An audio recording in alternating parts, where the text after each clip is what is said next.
Ассаламу алейкум, кандайсыңар туугандар? Силер менен Мирлан. Бүгүн уже понедельник, жумадан жума өтүп, күндөн күн өтүп, кайра жума жаңырып, ушинтип эле убакыт өтө берет Америкада. Америкага келгенде баарыбыз эле мындай ойлойбуз, Америкага келип алып, ушундай бат эле көтөрүлүп кетебиз, бат эле бардык нерселер бат эле ишке ашып кетет депчи. Анан Америкага келгенде эле баарыбыз ушундай бир представление может болуп аткандыр кээ бирөөнүкүчү.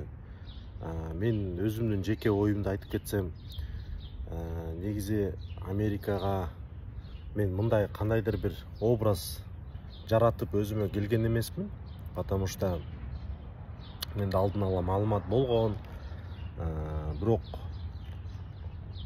мындай жаман деп айтпайм, Кудайга шүгүр болгону. Бир нерсе айткым келип кетет, себеби дегенде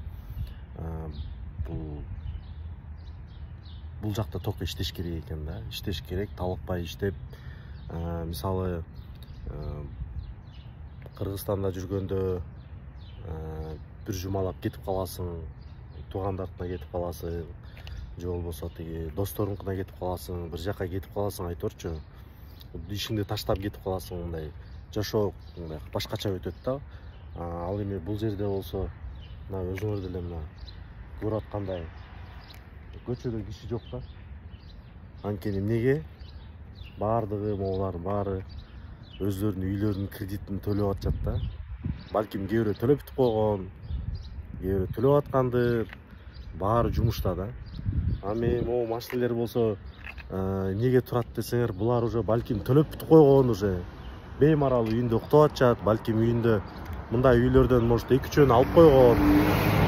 Анан бул эмнеге катып айдап атат десеңер, анын болсо убактысы аз, ал үй бүлөсүн багыш керек, ар бир саат эсептелинген, жай айдаса аз акча табат.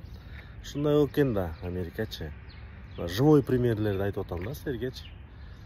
Ошол себептен Американы мындай кыргыздардын ичинен бар эми, бирок көп могу жүргөн балдар айтат да, негизи бутка туруп кеткендер саналуу эле аз гана процент депчи. Себеби дегенде бул жерге чоң акча менен келип, анан ошол акчаны бир инвестировать этип, бизнес кылып, акча кылып кетсең, анда оңой да.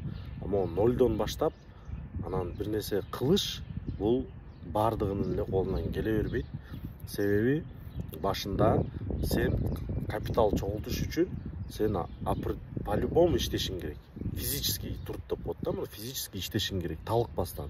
Эгер сен еще жалкоо болсоң, же бир жерим ооруп атат, бутум ооруп атат, жан башым ооруп атат, анан колум ооруп атат деп жүрө берсең, андай жүрө бергендер 10 жылдан бери жүргөндөр бар, бир квартира ала албай жөн эле жүргөндөр бар да. Ишенип койгула. Анткени алар балким, мен сындабайм, алардын өздөрүнүн жашоосу, балким алар андай жашоону мындай максат койгон эмес, алар өзү үчүн жашашат, өзлөрүнүн рахаты үчүн жашашат, балким. Андайлар да жок эмес. Силердин ой пикириңер бул тууралуу башкача болгон болсо, албетте комментарийге жазып кеткиле. Ошол эми туугандар, мен муну менен эмнени айткым келет? Америка мындай беспощадная. Ана если силер деген бир күн кечиресиздер, бир күн мындай иштебей калсаң, сени артка тартат да. Анткени сен бул жерде көбүн айтсам өткөндө ютубтан бир катуу эме болуп кеткен экен, талкуу болуп кеткен экен. Мен ошо Американы кызганып атат, анан тиги бу депчи. Жок туугандар, Американы кызганганда деле эмес, болгону силер бияка келгенде ошол нерселерге даяр болгула. Кыйынчылыктар болот. Бул жерге бир кандайдыр бир максат менен келип атасыңар да. Ошол максатка даяр мындай жетиш үчүн силер оңой эмес деген нерсени эле гана жеткизейин деп атам да. Бул жерде ооба ошончолук көп возможностьтар бар, бирок ошол возможностьтарды баары колдонгонго шарты келбейт. Орто жолдон какап анча мынчасы чыдабай кетип калып атканын себеби ошол. Тил билбесе, постоянно эле тапкан акчасын квартирага төлөп эле, анан өзү тамак ашка төлөп эле, анан тияк бияка берип коюп эле, кайра эле баягы караса эле кайра айды жаңырып калды. Кайра эле баягы нерсе да, кайра эле иштеш керек да. Иштебей калсаң карызга батып кетесиң. Ошол болуп атат да бияктачы. Бирок буюрса биз өзүбүздүн мындайча айтканда алдыга койгон максаттардан тайбайбыз. Силер болсо лайктан басып, жана ушул видео менен бөлүшүп кетебиз. Көрүшкөнчө.